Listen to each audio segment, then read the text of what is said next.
What is it that transforms the human mind? What is it that allows us to grow?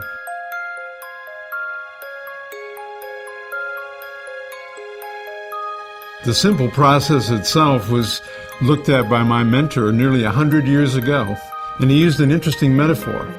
The metaphor was about a bird. He said, transformation of the mind is to a human being what flying is to a bird. In other words, we were born to undergo constant change and transformation, growth, development, but then of course we all know something happens to that along the way.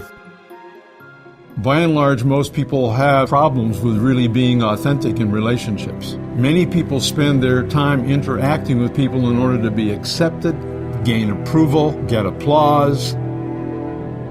And if they don't, there's this great fear of rejection. I also begin to look at the world in like, dislike, good, bad, right, wrong.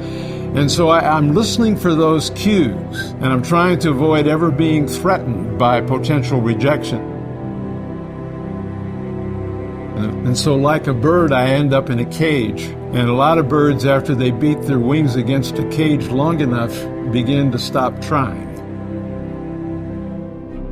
We process rejection in the same area of the brain as we do if you get hurt. You know, if you broke your leg, suddenly you would know pain. And where the brain would process that is the same place we tend to process rejection. So it's a very painful experience. And if you're smiling on the outside while you're seething in the inside, or you're filled with fear on the inside, A, you're not authentic. B, you can't listen very well. C, you're certainly not being creative other than to maybe make your cage stronger and defend yourself. It impacts us in a lot of ways, whether we know it or not.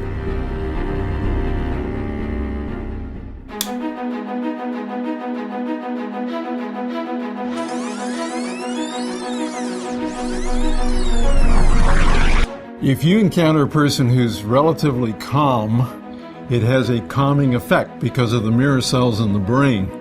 The best thing one can ever do with somebody who's agitated or upset, either with anger or with fear, is to let them talk it through, and then your ability to move into that situation, making sure they know that you've understood from their frame of reference. That, yeah, I could see how you would be upset with that.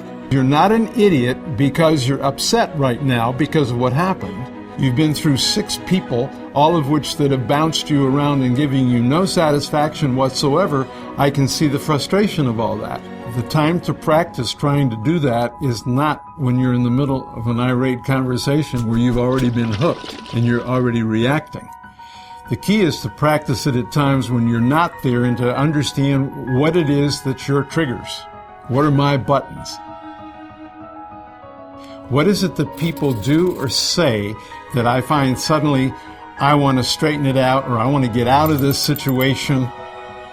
How can I begin to get in touch with myself and understand that I do a lot of reacting? I've been programmed since birth. And in this culture, we tend to have this feeling that these triggers are built in, and you'll hear a common phrase, well, that's only human. But it wants to go on and almost say it is human and you can't, quote, help it. You're a victim of all these. And the issue is, no, you're not. What are my triggers? What our triggers are is that we've bumped up against our cage.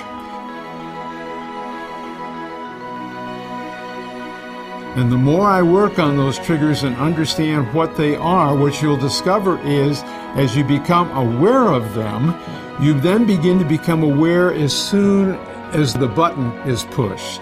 But I can't change what I'm unaware of. So to the degree we work on that, do that internal work, it will change forever the way we work with other people. One can literally go through life experiencing a deeper inner, if you will, power, joy, freedom. It's there. But it becomes very, very hard to see when we keep our eyes on the cage and overlook the fact that we're really a bird. We're capable of flying, but we don't realize we can fly because we've never gotten through the cage.